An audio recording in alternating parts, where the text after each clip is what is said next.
Surprise Comics. In this video, we're going to discuss a very interesting question, and that is comic book speculation out of control? And we're going to look at some past movies and shows that have come out and some shows that are yet to come out, take a look at some trends, and discuss this idea of whether or not comic book speculation is out of control. But before we do that, if you're new to the channel, we always do a giveaway here on the YouTube channel. If you subscribe to the channel, comment on this video, and like this video, you're entered to win that. And if you head over to brycecomics.com and sign up for the newsletter, you're entered to win another slab. So there's brand new giveaways for this month in June, and we will announce the winners from May's giveaway very soon. This question has been on my mind a lot lately because we continue to see the same trends happen week after week and month after month. Every time a new show or movie comes out, FOMO and speculation goes crazy. Comic book prices and sales and key issues jumping off the charts, and then every single week or month we see other ones correcting in a major way. And it seems like there's really crazy trends and just craziness, and it made me think, like, taking a step back, like, is this out of control? And the first thing I want to say about it is I don't think it's any different. The trends are exactly the same that they have been from the beginning. There has always been comic book speculation in this hobby. Even before shows and movies, there was tons of speculation going on. And then when the shows and movies started to come out, it got amplified a little bit. And now with the market boom and all of the new people in the hobby and the introduction of the MCU and now on Disney Plus shows, everything has just kind of gotten more amplified, but it's the same trends that have always been there. And it made me come to the conclusion that there is only one way to correctly collect comic books, and there is only one way to correctly speculate on comic books, and that is with a smile on your face. This hobby is meant to be enjoyable, and if you're not having fun, if this hobby doesn't bring you joy, then you may need to reflect on your strategy with collecting comics, because this is meant to be enjoyable. So as long as you're having a good time, as long as this hobby is fun for you, I don't think it's out of control. And I think that it largely depends on your approach to comic book speculation. Now, if you're going into credit card debt, if you are in the doghouse with your wife because all these packages keep showing up and nothing is going out, and you're spending way too much money and you're overspending, then you probably need to really reflect on your choices and your strategy with comics, because in this hobby there is opportunity everywhere for this hobby to fund itself. And I think that everybody should be able to completely fund this hobby, whether it's your new comic book day purchases or your speculation purchases, should all be funded by buying and selling comics. Now, I realize that, not everybody has the time to flip comic books. Like, a lot of people, just have, steady jobs and use the money that they get from their jobs to enjoy this hobby and don't want to be bothered with selling. I absolutely understand that, and that is absolutely totally understandable. But as long as you are having a good time and you're not in financial ruins because of it, I think you're doing okay. But now I want to jump into the computer and take a look at some recent shows that have come out and shows that are about to come out, and analyze a couple of different trends, some really interesting trends that I think have presented themselves, and it is going to provide some really helpful tips for you going forward in speculation, some things to think about that you may not have considered before. And at the end, we're going to extrapolate just one main tip from all of this whole conversation and all of these sales and trends that we're about to look at on the computer, and extrapolate one main tip from it. So let's jump into the computer. So here we are in keycollectorcomics.com, and there's this category right here called Marvel Movies and TV. And if you click View All, you can get all of the upcoming Marvel shows and all the ones that have already come to pass all right on one page. It's super helpful. And I want to start here with Doctor Strange #2, The Multiverse of Madness. And I want to look at two books from this movie because I think it presents a really interesting concept for speculation. And the first is Strange Tales #126, the first appearance of Dormammu and the first appearance of Clea. This was a book that was heavily speculated on before the movie came out. And spoiler alert, if you haven't seen Doctor Strange, there's going to be a spoiler here. in the post-credit scene, Clea was actually appeared, and it appears that she's going to play a major role in the MCU going forward, probably a major role in the next Doctor Strange movie. So pretty much the best you could hope for a speculation book, that the spec actually came to pass. She has a huge future, but she wasn't completely played out yet. So if we look over here at prices, you can see that in the 5.5 range, and we're looking only at prices that happened recently this month. So here in May, there's a sale for $600. So that's down a little bit from before the movie came out, where we were up around, 5, 6, 7. So 600 is right about the same. Okay. And so that's the point that I want to make with this book. And we've looked at other examples here. In the 5.0 range, there was a sale for 613, which is about the same that it has been from speculation. Now that is significant. The fact that, it's maintaining speculation numbers is no small feat these days. So what this represents is when a spec actually plays out, best case scenario, it's only maintaining at this point. All right. So then we look at Vengeance #1, which is the first appearance of Miss America, aka America Chavez. And if we look at the sales for Vengeance #1, it is definitely correcting in a major way. The most recent sale for 800, which is almost half of the high, definitely down from where it was $1,100-$1,200 before the movie came out, consistently, well over $1,000, and now it's on its way down. It hasn't even leveled off yet. And there's a couple reasons for this, I believe. Number one, it has an awesome Del Auto cover. I mean, you can't ask for a better cover artist than Del Auto, but it doesn't have Miss America on the cover. It has Magneto here, and that actually does play a huge role in the book. But if we look at Strange Tales 126, this also doesn't have Clea on the cover, and yet this one is performing well. So what's the difference between these two books? Because when you look at Vengeance #1, when you look at Miss America's performance in that movie, when I saw that movie, I thought she absolutely killed it. I mean, I'm familiar with the character from the comics.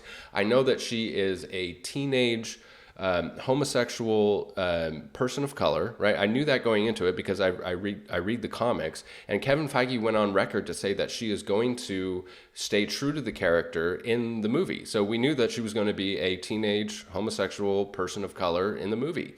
And I think that is the main reason that people aren't receiving this well, is because of who she is as a character. And I don't know, I think people just didn't know that. I think there's a lot of people that bought this book and speculated on this book and didn't know that she is a teenage homosexual person of color. And then they see her on the screen, they're like, what? Well, I didn't know she was gay. This is like some woke BS. But I mean, you cannot expect people to really fully understand everything they do. They just, FOMO bought into this and then realize maybe they don't resonate with that character. Now, it's unfortunate to me. I think this is very unfortunate because I think Xochitl Gomez absolutely nailed this role. I think that she has a huge future in the MCU. I mean, she's going to appear over and over again in upcoming MCU projects. And so why is this book failing and Clea is not? Well, it has to do, I believe, with the woke aspect of it. And there's a second aspect to it, and the main thing to consider with this is taking a look at the demographic of who is buying and selling comic book speculation books for $1,200, $1,300 like Vengeance #1. And the majority of people buying and selling spec books are men between the ages of 35 and 55. Of course, there's a whole gamut of people that buy and sell and speculate on comic books. People of all different colors, races, ages, you name it. People will buy and sell comic books, but the majority of them are men between the ages of 35 and 55. And if you look at this character and kind of consider, is a homosexual teenage person of color going to resonate well with people between the ages of 35 and 55? I think that that's why this book is failing. And it's something to keep in mind when you speculate going forward, is who is the target audience for this. This character may be received incredibly well for her target audience, teenagers and things like that. But that's not the audience that's buying and selling the very expensive comic books. So keep that in mind when speculating going forward. A second thing, difference between these two books is Strange Tales 126 is a Silver Age key that's been collectible since the 1960s. Okay, and this is a brand new modern key. Those are two very different types of collectors and speculators. The people speculating on modern books are very different than the people speculating on Silver Age books. You could almost argue that, this Silver Age Keys is kind of the old guard of comic books, and this book was collectible in a key issue well before there was ever even mention of a Marvel movie. So, because of that, the prices aren't going to fluctuate as much, because this is a solid key investment before that. Whereas this book, when you look at this book before there was ever any mention of her coming to the MCU, I mean, we're looking at $100, under $100 for this key, because the only thing driving interest for this book really is her showing up in the movies. Whereas the thing driving the interest for this book is that it's a solid blue chip, key issue from the Silver Age. So an interesting thing to consider going forward there. Now let's look at a movie that was received incredibly well, Spider-Man No Way Home. And this is probably the most well-received movie I have ever seen. I've never seen a movie be received as well as Spider-Man No Way Home. The books, the prices, the specs, everything that happened regarding this movie just continued to go up after the movie came out. And all of the books on this list are going to be good investments. And it kind of gets back to what we were just talking about, which is Silver Age, blue chip keys. And Amazing Spider-Man is the king of Silver Age blue chip keys. I mean, there are more safe investments in the original Spider-Man run than probably any other title in comics. So we don't even need to look at sales. We just know that this was a movie that was well received, and there is going to be a whole bunch of future movies that are also going to be well received, and this franchise is nowhere near done. And so the books associated with Amazing Spider-Man are super, super safe. So if you're looking for a safe investment, look no further than the Amazing Spider-Man original run. So now let's look at another show that wasn't necessarily received very well. I think it was received pretty well in the beginning, and then it kind of fizzled out, and that is The Falcon and the Winter Soldier. And this is something that we've seen a lot with Disney Plus shows, is that initially they're received really well because it's not the whole thing all at once. You get one episode a week, and it definitely has an impact on the way spec books play out. Whereas with the movie, the whole movie all in one shot, and then it's kind of like the hype dies out. Whereas with the Disney Plus shows, you have week after week after week. There's new appearances and teases and stuff every single week, and so it kind of drags on the spec. But kind of a trend that we've seen is that the hype starts to die down around the middle of the show, and it's just kind of a generality. But the two books that I want to look at with this are Captain America number 117, the first appearance and origin of the Falcon in Sam Wilson, and the first appearance of Red Wing, and also Captain America 25, the first appearance of Sam Wilson as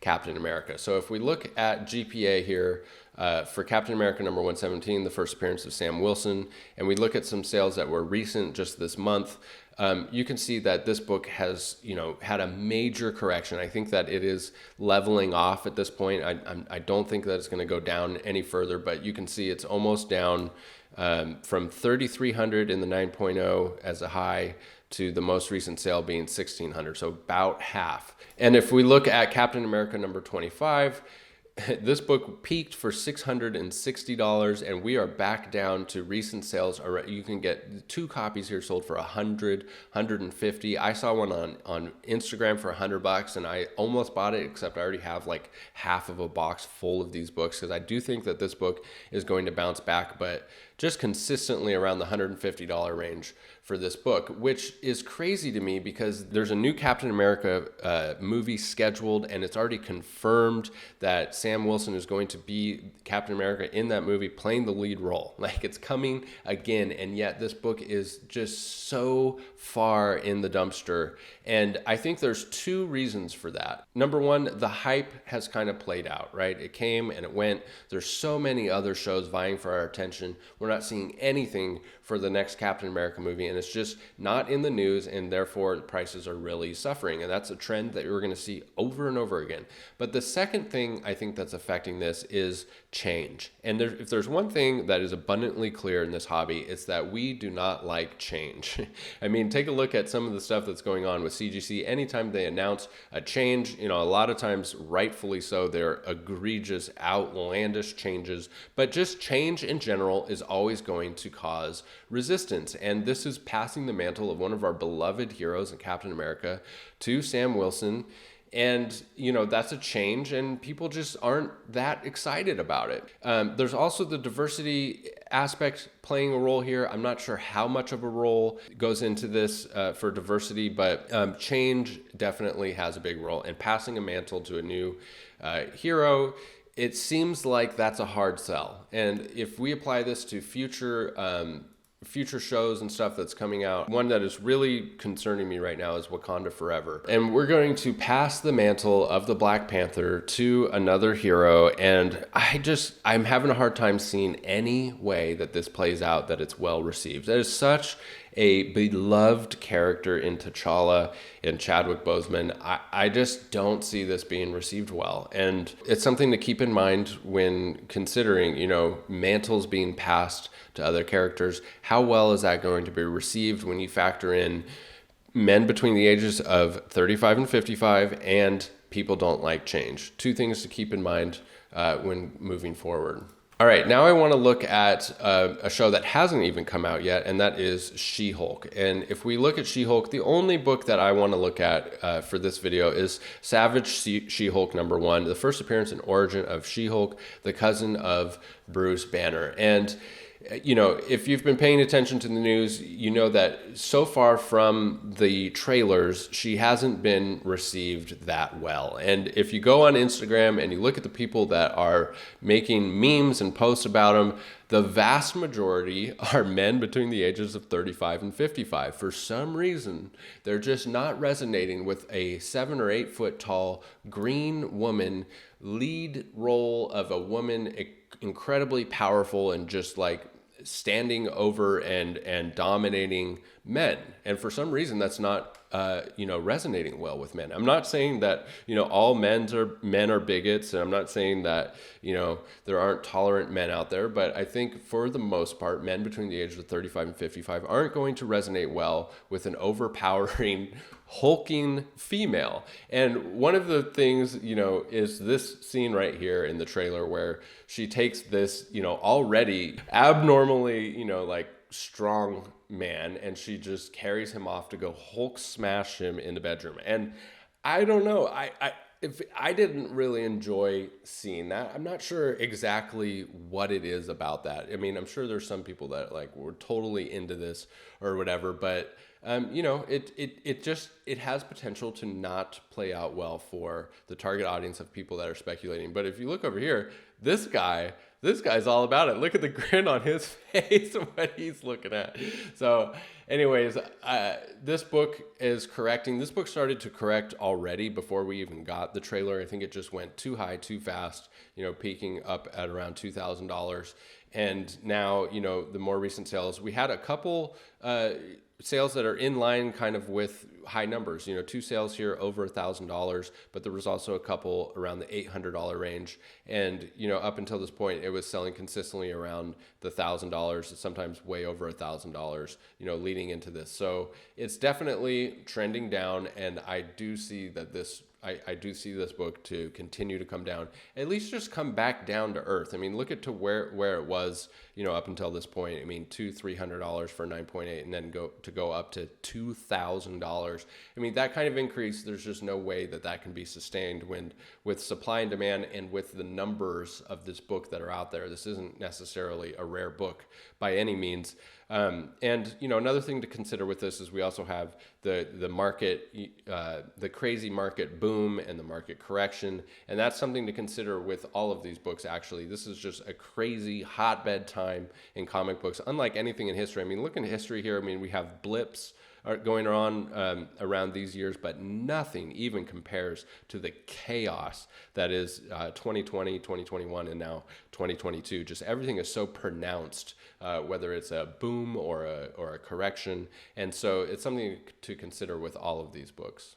So having looked at all of those trends and all of those sales, my number one tip, my main tip for comic book speculation is get out before the show or movie comes out. So if you're collecting these because you love the characters and this doesn't apply to you, I'm talking about speculation, people that are buying these books with the intent to sell them for a profit. And my number one tip for that is get out before the show or movie comes out. And in some cases, get out before the trailer even comes out. As we saw with She-Hulk, a new trend emerging that, is new to me at least. I haven't seen it a whole lot in comic book speculation where the trailer is received so poorly that the prices begin to soften and come down then. Usually the trailer is when there's the most activity, regardless, whether it's trending up or down, there's the most sales around the first time that a trailer comes out. So it'll always be the easiest time to sell your book, but whether or not it's going to be for a profit or not is kind of dependent on how that trailer is received. And so think about that going forward. If there's a show that you think, oh man, the target audience for this might not be well received for comic book speculators, you may want to sell before the trailer actually comes out. But in all cases, whether it's received well or not, if you sell before the movie or show actually comes out, you're going to be selling at a time when prices are elevated, and it's the safest strategy going forward with comic book speculation. I see it all the time where people just hold on too long. They hold on a little bit too long. The show has already come and passed and the hype dies out and they think, what's going on? It was going up and up and up and now it's correcting. And, to avoid that, if you just sell before the show or movie comes out, you'll be a lot safer. Now, of course, there is a ton of nuance to this. You cannot sum up speculation in just one video. And this channel is all about getting into that nuance. So if you hit that notification bell and subscribe to the channel, we're going to dive into more of this as more videos come on, but it's kind of a compilation. It's not just one video, how to speculate on comics. It's a journey and I'm still learning. And whenever new trends and stuff emerge, which happens all of the time, we need to adjust a little bit with our strategies in speculation. So hit that subscribe button, leave a comment down below and it'll enter you to win this month's giveaways. And if you head over to brycecomics.com and sign up for the newsletter, you're entered to win a free slab over there as well. As always, thank you so much for sticking with me to the end of the video, and we'll catch you in the next one. Bye. Bryce Comics.